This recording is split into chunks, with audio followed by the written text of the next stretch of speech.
और बुलेटिन का आगाज करेंगे। भारतीय जनता पार्टी के प्रदेश कार्यालय में सोमवार को संगठन पर्व सक्रिय सदस्यता और संगठनात्मक चुनाव प्रदेश कार्यशाला प्रदेश अध्यक्ष मदन राठौर की अध्यक्षता में और मुख्य अतिथि मुख्यमंत्री भजनलाल शर्मा की उपस्थिति में आयोजित की गई। कार्यशाला में बीजेपी की राष्ट्रीय उपाध्यक्ष रेखा वर्मा, प्रदेश चुनाव प्रभारी नारायण पंचारिया, सदस्यता अभियान के सदस्य प्रदेश संयोजक डॉक्टर अरुण चतुर्वेदी और सक्रिय सदस्यता अभियान के प्रदेश संयोजक ओमकार सिंह लखावत की मुख्य आतिथ्य में 2 सत्रों में आयोजित की गई। मुख्यमंत्री भजनलाल शर्मा ने कार्यशाला के समापन सत्र को संबोधित करते हुए जिला अध्यक्षों के साथ जिला प्रभारी और बीजेपी कार्यकर्ताओं से संगठन के कार्यों को गति देने और संगठन को मजबूती प्रदान करने के आह्वान किए। सीएम शर्मा ने कहा कि भारतीय जनता पार्टी की राष्ट्रीय प्रधान प्रथम की नीति पर कार्य करने वाली राजनीतिक पार्टी है। बीजेपी में जहां देश में लोकतंत्र की रक्षा के लिए कार्य किया जाता है, वहीं आंतरिक लोकतंत्र में विश्वास रखते हुए संगठन के कार्यों को भी लोकतांत्रिक रूप से पूरा किया जाता है।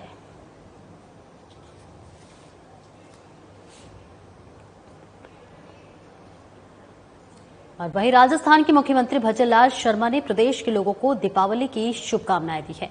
उन्होंने इस संबंध में सोशल मीडिया के माध्यम से बड़ी बात कही है। उन्होंने ट्वीट किया है कि समस्त प्रदेशवासियों को दीपावली की हार्दिक शुभकामनाएं। विकसित राजस्थान विकसित भारत के संकल्प की पूर्ति के लिए निरंतर समर्पित हमारी सरकार की उपलब्धियों पर गर्वान्वित होते हुए आप सभी के पूर्ण सहयोग और विश्वास के लिए हृदय से आभार व्यक्त करता हूं। आइए इस दीपावली के पर्व पर हम सब एक दिया राज्य की उन्नति और खुशहाली के नाम जलाएं और रोशन राजस्थान बनाएं।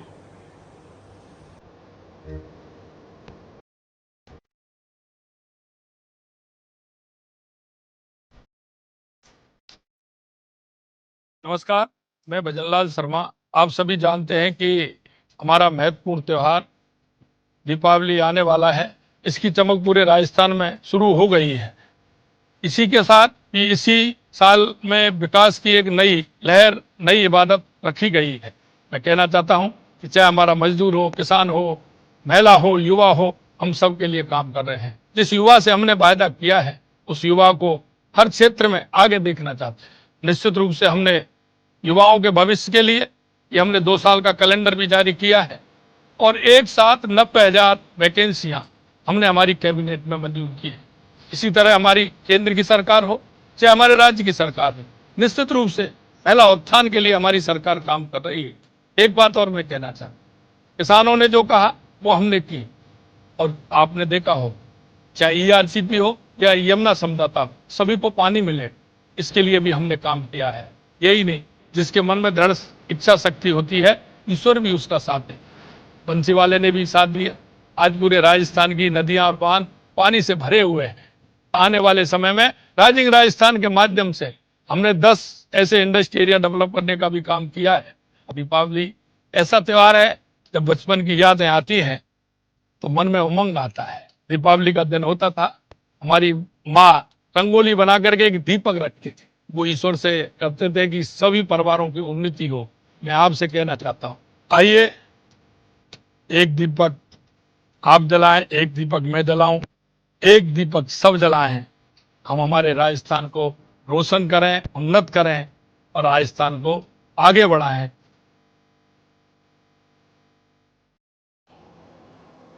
जयपुर में विधानसभा के मार्शल संजय चौधरी और उप सचिव विजय बहादुर का सेवानिवृत्ति समारोह आयोजित किया गया। इस मौके पर कार्यक्रम में राजस्थान विधानसभा अध्यक्ष वासुदेव देवनानी ने शिरकत की। उन्होंने कहा कि प्रत्येक कार्य महत्वपूर्ण होता है। जिस व्यक्ति को जो जिम्मेदारियां दी जाएं, उसे अपने दायित्वों का निर्वहन निष्ठा से करना चाहिए। इसी से व्यक्ति और संस्था दोनों की छवि का प्रदर्शन होता है। वहीं देवनानी ने दोनों अधिकारियों को स्मृति चिन्ह भेंट कर अभिनंदन किया। देवनानी ने कहा कि विधानसभा सचिवालय जैसे महत्वपूर्ण कार्यालय की गरिमा को बनाए रखने का दायित्व यहां कार्य करने वाले प्रत्येक अधिकारी और कर्मचारी का है।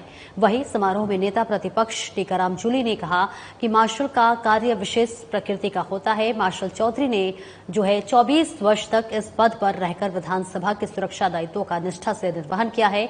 और इसी के साथ संसदीय कार्य मंत्री जोगाराम पटेल ने कहा कि विधानसभा में कार्य करने वाला प्रत्येक अधिकारी और कर्मचारी भाग्यशाली है, जिन्हें ऐसे स्थल पर राजकीय सेवा करने का मौका मिला।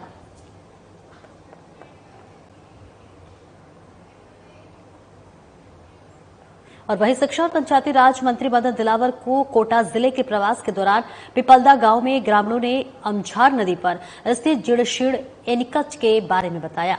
इस मौके पर शिक्षा मंत्री ने जल संसाधन विभाग के अधीक्षण अभियंता आर.के. जैमिनी के साथ पिपलदा गांव में बने अमझार नदी के पुराने एनीकट का अवलोकन किया और इसकी मरम्मत कर इसकी ऊंचाई बढ़ाने और दोनों तरफ दीवार बनाने के लिए प्रस्ताव बनाकर शीघ्र भेजने के निर्देश दिए। वहीं शिक्षा मंत्री मदन दिलावर ने सोमवार को अपने विधानसभा क्षेत्र रामगंज मंडी में घर घर पहुंचकर लोगों को दीपावली की शुभकामनाएं दी और इसके बाद शिक्षा मंत्री चेचट में बस स्टैंड पर कार्यकर्ताओं के साथ चंद्रपुरा, सालेड़ा खुर्द, जालिमपुरा, देवली कला, घाटोली आदि गांव में पहुंचे और ग्राम वासियों को शुभकामनाएं देते हुए सभी से आह्वान किया कि इस दीपावली पर हम सब अपने घर, मोहल्ले, बाजार, गली, गांव और शहर को निरंतर साफ और स्वच्छ रखने का संकल्प लें।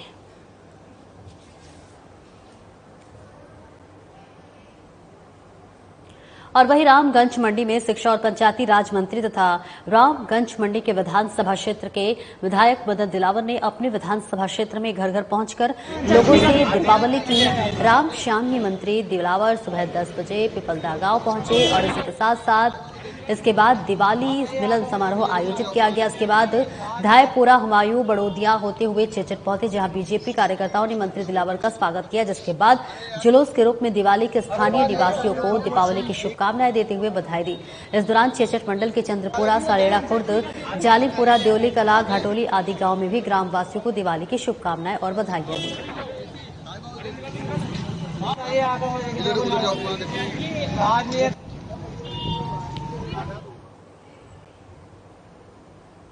राजस्थान स्कूल शिक्षा परिषद के शिक्षा संकुल परिसर में सोमवार को राष्ट्रीय शिक्षा नीति 2020 के तहत शिक्षक संघ और कर्मचारी संघ के प्रतिनिधियों के साथ शिक्षा की दिशा और दशा पर व्यापक चर्चा हुई। इस बैठक की अध्यक्षता करते हुए स्कूल शिक्षा, भाषा और पुस्तकालय विभाग के शासन सचिव कृष्ण कुणाल ने बच्चों के सर्वांगीण विकास के लिए मातृभाषा में प्री प्राइमरी शिक्षा को आवश्यक बताया। उन्होंने बताया कि शिक्षा में बच्चों का हित सर्वोपरि है। वहीं कुणाल ने कहा कि 3 से 8 साल के बच्चों के बौद्धिक स्वास्थ्य और कौशल विकास के लिए उनकी मातृभाषा में प्री प्राइमरी शिक्षा अनिवार्य होनी चाहिए। इसके लिए एक आसान शब्दकोश तैयार किया जा रहा है, जिससे बच्चों को स्थानीय भाषा में पढ़ने में सहायता मिलेगी। उन्होंने ड्रॉप आउट दर को कम करने के लिए प्री प्राइमरी शिक्षा को मजबूत बनाने और सरकारी विद्यालयों को सुदृढ़ करने पर जोर दिया।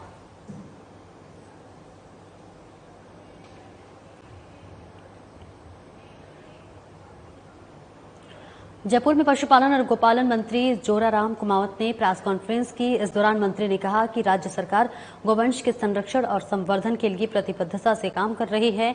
गाय हमारी संस्कृति की अभिन्न अंग है। गाय के गोबर से बहुत सारे उत्पाद बनने लगे हैं और आज इसकी व्यावसायिक उपयोगिता हो गई है। इसी तरह जो है गौमूत्र कई तरह की बीमारियों में काम आता है। और वही कुमावत ने कहा कि पिछले कुछ सालों से समाज में गाय की उपेक्षा हो रही है। मशीनी युग आने से बैलों की उपयोगिता भी कम हो गई है। वर्तमान समय में कुछ गोवंश विभिन्न कारणों से असहाय स्थिति में सड़कों या अन्य सार्वजनिक स्थानों पर विचरण करते हैं। इन गोवंशों के लिए आवारा शब्द का उपयोग सर्वथा अनुचित और अपमानजनक लगता है। यह हमारे सांस्कृतिक मूल्यों पर भी जो है विपरीत है।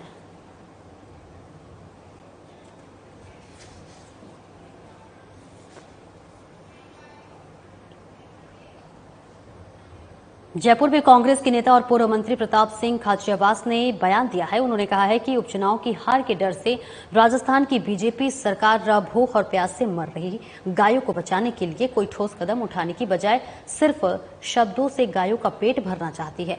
खाचरियावास ने कहा कि जयपुर सहित पूरे राजस्थान में बीजेपी सरकार आने के बाद गायों की बड़ी तादाद में मौत हो रही है। भूख के कारण प्लास्टिक खाकर मर रही हैं। गायों को बचाने वाला कोई भी नहीं है। रोजाना गायों को पकड़कर जिस ढंग से बेदर्दी से ट्रकों में ले जाया जा रहा है, उससे रोजाना गायों की मौत हो रही है। बीजेपी सरकार गायों के लिए निराश्रित और बेसहारा शब्द लागू करके उनकी भूख नहीं मिटा सकती, क्योंकि गायों को चारे और पानी चाहिए। और इसी के साथ उन्होंने जमकर प्रदेश की बीजेपी सरकार पर निशाना साधा और हल्ला बोला। जयपुर की सड़कों पर, राजस्थान की सड़कों पर प्लास्टिक खाकर, कचरा खाकर भूखी गायें भूख से मर रही है। बीजेपी की सरकार के समय जब गायें भूख से मर रही है, तब बीजेपी अपनी फेस सेविंग के लिए ये कह रही है कि गायों को आप आवारा नहीं कह सकते, बेसहारा नहीं कह सकते, आप उसको निराश्रित कहिए। मतलब इसका मतलब सरकार का आसरा खत्म हो गया। सरकार को गायों को आसरा देना चाहिए। जो भाजपा की सरकार आसरा नहीं दे पा रही, वो गायों को मरने के लिए छोड़ रही है और अब नाटक कर रही है कि पैसे नहीं दे रही, व्यवस्था नहीं कर रही। गायें रोज पकड़ रहे हैं जयपुर में। क्या आपको लगता है गायों की स्थिति में सुधार लाने के बजाय राजनीति की जा रही है? नहीं, राजनीति ही करती। बीजेपी को ना गाय से मतलब है, ना बीजेपी को देश से मतलब है, ना जनता से मतलब है। बीजेपी ने वही काम गायों के लिए कर दिया। गायों के लिए कोई फंड क्रिएट करती और गायें जो मर रही है, सड़क पर तड़फ रही है, प्लास्टिक खाकर मर रही है, और स्पेशल फंड जारी करके उनकी व्यवस्था करती, गायों को पकड़कर गौशालाओं में रखती। अब गायों को जब पकड़ रहे हैं, ये इतने गलत ढंग से पकड़ते हैं। जयपुर, राजधानी जयपुर में गाय पकड़ने के दौरान मर जाती है 10% गाय। और नगरीय विकास और आवासन विभाग के प्रमुख शासन सचिव वैभव गलारिया ने सोमवार को सचिवालय परिसर में वीसी के माध्यम से बजट घोषणाओं की समीक्षा बैठक की। बैठक में जयपुर मेट्रो के विस्तार, वाईफाई युक्त लाइब्रेरी और को वॉकिंग स्टेशन के निर्माण, जयपुर के निकट हाईटेक सिटी निर्माण, रीजनल अर्बन प्लानिंग बिल, सड़क निर्माण सहित अन्य बजट घोषणाओं की समीक्षा की है। उन्होंने बैठक में कहा कि राज्य सरकार की मंशानुसार गांव में लेकर कस्बे तक, शहर से लेकर जिला मुख्यालय तक विकास कार्य कराए जा रहे हैं। ऐसे में प्रभावी कार्य योजना बनाकर योजनाओं को समयबद्ध तरीके से लागू किया जाना अति महत्वपूर्ण है। वहीं गैलरिया ने निर्देश दिया है कि जिस बजट घोषणा के कार्यों की निविदा जारी नहीं हुई है, उन्हें तत्काल जारी किया जाए।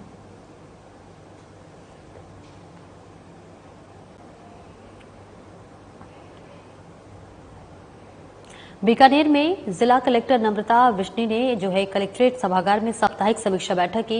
इस दौरान कलेक्टर ने कहा कि महिला अधिकारिता विभाग की ओर से महिला सुरक्षा सलाह केंद्रों और सखी वन स्टॉप सेंटर में प्राप्त प्रकरणों को सर्वोच्च प्राथमिकता के आधार पर निस्तारित करवाएं। उन्होंने कहा कि विभागीय केंद्रों के माध्यम से पीड़ित महिलाओं को अस्थायी आश्रय, कानूनी और चिकित्सा परामर्श, रोजगार प्रशिक्षण और काउंसलिंग जैसी अन्य सहायता प्रदान की जाए। इसी के साथ ही जिला कलेक्टर ने कहा कि ऐसे समस्त केंद्रों पर दर्ज प्रकरणों की सूचना आगामी बैठक में प्रस्तुत करें। उन्होंने शिक्षा, स्वास्थ्य, महिला और बाल विकास और महिला अधिकारिता विभाग को उड़ान योजना के तहत सैनिटरी नैपकिन की आपूर्ति और वितरण संबंधित कार्यों की ब्लॉक स्तर पर मॉनिटरिंग के निर्देश दिए। सैनिटरी नैपकिन रिजर्व रखने और वितरण में लापरवाही बरतने पर संबंधित के विरुद्ध नियमानुसार कार्रवाई के लिए निर्देशित किया।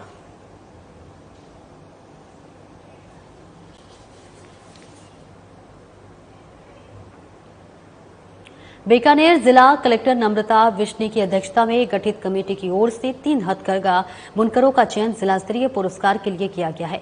जिला उद्योग और वाणिज्य केंद्र की महाप्रबंधक तथा पुरस्कार चयन समिति के सदस्य सचिव मंजू नैन गोदारा ने बताया कि राज्य के हथकरघा बुनकरों को प्रोत्साहित करने के लिए इस वित्तीय वर्ष में जिला स्तरीय पुरस्कार के लिए जिले की सीमा में कार्यरत हथकरघा बुनकरों के आवेदन पत्र आमंत्रित किए गए थे। निर्धारित अवधि तक कुल 17 आवेदन प्राप्त हुए। इनमें से प्रथम 3 के अलावा सांत्वना पुरस्कार के लिए 2 बुनकरों का चयन किया गया है।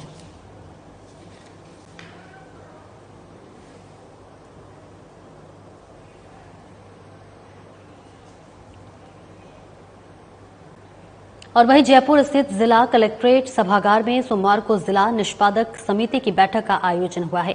बैठक की अध्यक्षता करते हुए जिला कलेक्टर डॉक्टर जितेंद्र कुमार सोनी ने कहा कि सभी शिक्षा अधिकारी अपने क्षेत्राधिकारी वाले राजकीय विद्यालयों में विद्यार्थियों के लिए बुनियादी सुविधाएं सुनिश्चित करवाएं। साथ ही विद्यालयों में सरकारी योजनाओं के बेहतर क्रियान्वयन पर भी फोकस किया जाए। उन्होंने कहा कि शिक्षा अधिकारी पीएमसी स्कूलों का नियमित निरीक्षण करें। साथ ही विद्यालयों में पेयजल व्यवस्थाएं और इसी के साथ साथ शौचालय, पुस्तकालय सहित अन्य बुनियादी सुविधाएं दुरुस्त रखें। उन्होंने विद्यालयों की पुस्तकालयों में रखी पुस्तकों का वितरण विद्यार्थियों में करने और विद्यार्थियों से पुस्तक अध्ययन और रखरखाव और प्रेरित करने के लिए भी निर्देशित किया।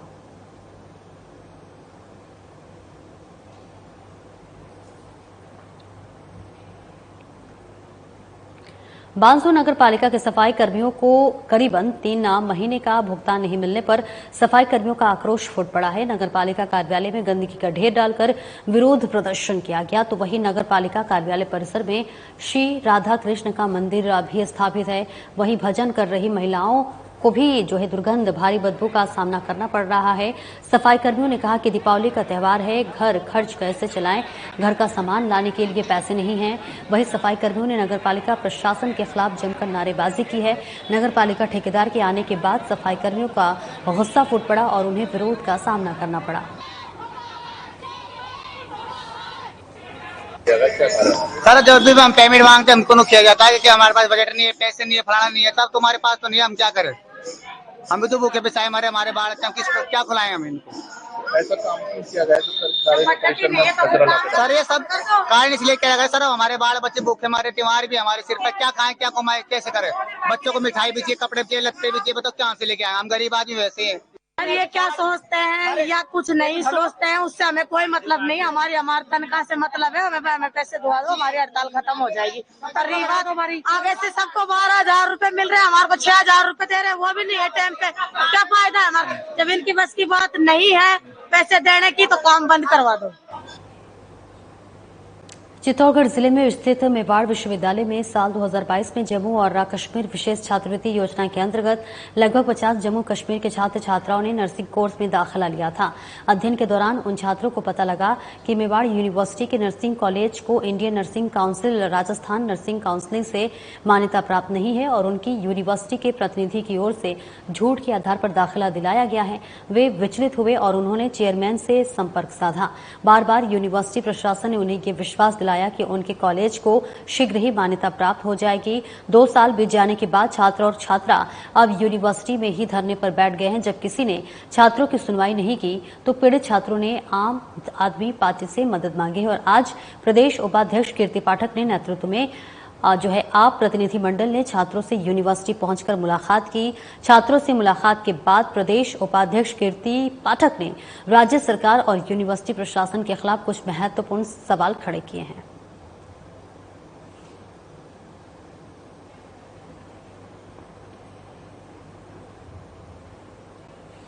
जयपुर विकास प्राधिकरण की ओर से जोन 10 में इकोलॉजिकल जोन में निजी खातेदारी की करीब 31 बीघा कृषि भूमि पर 3 नवीन अवैध कॉलोनियों को प्रारंभिक स्तर पर ही पूर्णतः ध्वस्त किया गया।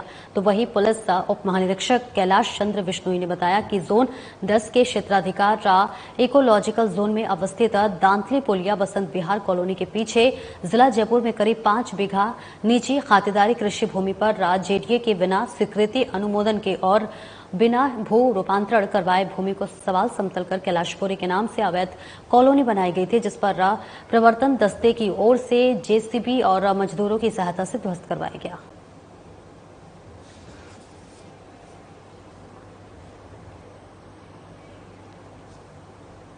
और वहीं नई दिल्ली के बीकानेर हाउस में सोमवार को दीपावली दीपोत्सव 2024 का आयोजन किया गया, जिसमें प्रसिद्ध राजस्थानी लोक गायक रफीक लंगा ने अपने गायन से आगंतुकों को उत्साहित किया। बीकानेर हाउस के चांदनी बाग में आवासीय आयुक्त कार्यालय की ओर से आयोजित इस कार्यक्रम का राजस्थान के मुख्य प्रमुख सचिव सुधांशु पंत ने दीप प्रज्वलित कर शुभारंभ किया। इस मौके पर अतिरिक्त आवासीय आयुक्त अंशु ओम प्रकाश, उप आवासीय आयुक्त रिंकू मीणा, मनोज सिंह सहित दिल्ली स्थित राज्य सरकार के विभिन्न विभागों के अधिकारी भी उपस्थित रहे। इसके अतिरिक्त आवासीय आयुक्त अंजू ओम प्रकाश ने बताया कि इस दीपोत्सव के आयोजन का मुख्य उद्देश्य बीकानेर हाउस प्रांगण में राजस्थानी परंपरा के अनुरूप दीपावली उत्सव मनाना है। कार्यक्रम का प्रारंभ गणेश वंदना से हुआ और इसके उपरांत लोक गायक रफीक लंगा की ओर से प्रस्तुत विभिन्न फिल्मी और गैर फिल्मी गीतों एवं सूफी संगीत में कार्यक्रम में उपस्थित विशिष्ट जनों और आगंतुकों को आनंदित किया।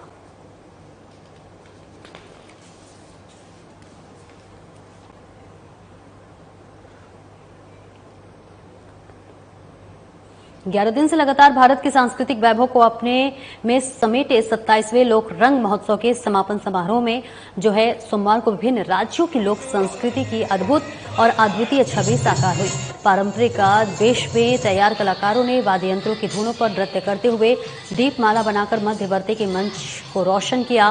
म्यूजिक सिम्फनी में मोर, जंग, ढोल, ढोलक, अलगोजा, रबाक, बांसुरी समेत अन्य वाद्य यंत्रों से निकली विशेष धुन ने सभी को रोमांचित कर दिया। भारत मिलन की प्रस्तुति में विभिन्न राज्यों के कलाकारों ने एक साथ नृत्य करते हुए अविस्मरणीय दृश्य साकार किया। इसके बाद निकली लोक यात्रा में कलाकार गायन, वादन और नृत्य करते हुए शिल्पग्राम पहुंचे, जहां लोक रंग की ध्वजा उतारने के साथ ही लोकरंग महोत्सव का समापन हुआ।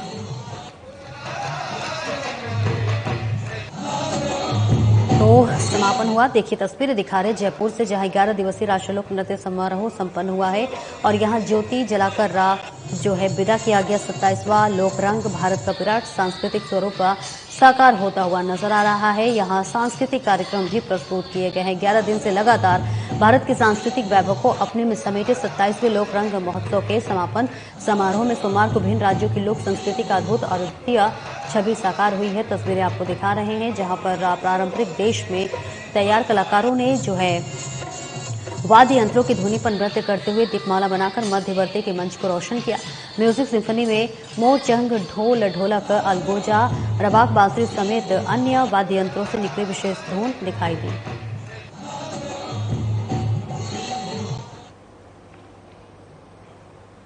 चित्तौड़गढ़ जिले में कोतवाली निम्बाहेड़ा थाना पुलिस ने फरार और वांछित अपराधियों की धरपकड़ में प्रभावी कार्रवाई करते हुए अलग अलग 4 आरोपियों को गिरफ्तार किया है।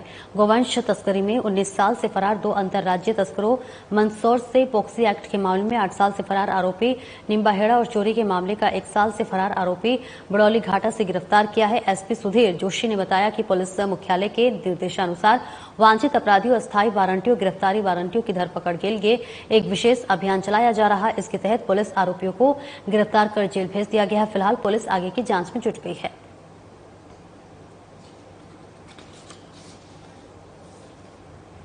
तो चित्तौड़गढ़ जिले में कोतवाली निम्बाहेड़ा थाना पुलिस ने फरार और वांछित अपराधियों की धरपकड़ में प्रभावी कार्रवाई करते हुए अलग अलग 4 आरोपियों को गिरफ्तार किया है। तस्वीरें भी हम आपको दिखा रहे हैं जहां पर पॉक्सो एक्ट के मामले में 8 साल से फरार आरोपी निम्बाहेड़ी और चोरी के मामले में 1 साल से फरार आरोपी बड़ौली घाटा से जो है गिरफ्तार किया है। एसपी सुधीर जोशी ने बताया कि मुख्यालय के निर्देशानुसार अपराधियों का धरपकड़ किया जा रहा है।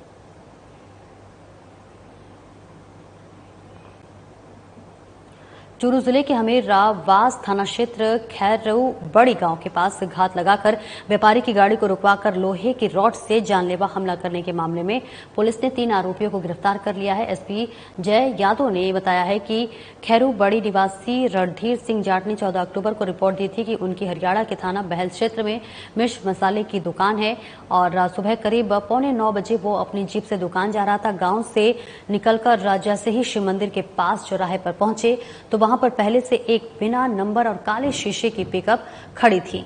गाड़ी में घात लगाकर कुछ युवक बैठे थे जिन्होंने उनकी गाड़ी को सीधे टक्कर मारी। इसके बाद लोहे की रॉड से उन पर हमला कर दिया।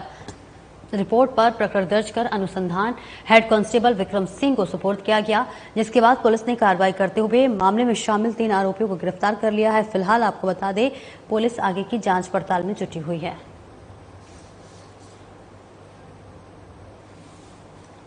तो तस्वीरें आपको दिखा रहे हैं जहां पर हमीरवास थाना क्षेत्र खैरू बड़ी गांव में पास में घात लगाकर व्यापारी की गाड़ी को रुकवाकर लोहे की रॉड से जानलेवा हमला करने के मामले में पुलिस ने 3 आरोपियों को गिरफ्तार कर लिया है। ये बड़ी कामयाबी पुलिस के लिए मानी जा रही है।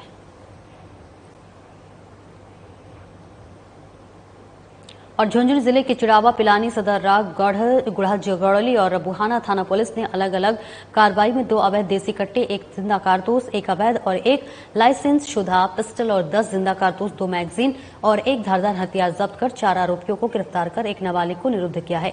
एसपी शरद चौधरी ने बताया कि आगामी विधानसभा उपचुनाव को मद्देनजर रखते हुए सभी थाना पुलिस और एजीटीएफ को अवैध हथियारों के विरुद्ध कार्रवाई करने के निर्देश दिए गए हैं और इन निर्देशों की पालना में अवैध हथियारों के विरुद्ध ये कार्रवाई की गई है। चिड़ावा पुलिस ने अवैध देसी कट्टा और जिंदा कारतूस सहित नाबालिग को निरुद्ध किया है।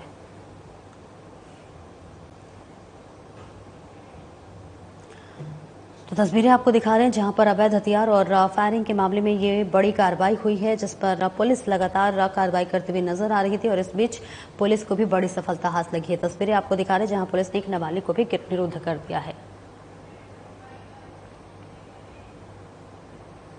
और फिलहाल इस बुलेटिन में इतना ही। दीजिए इजाजत। नमस्कार।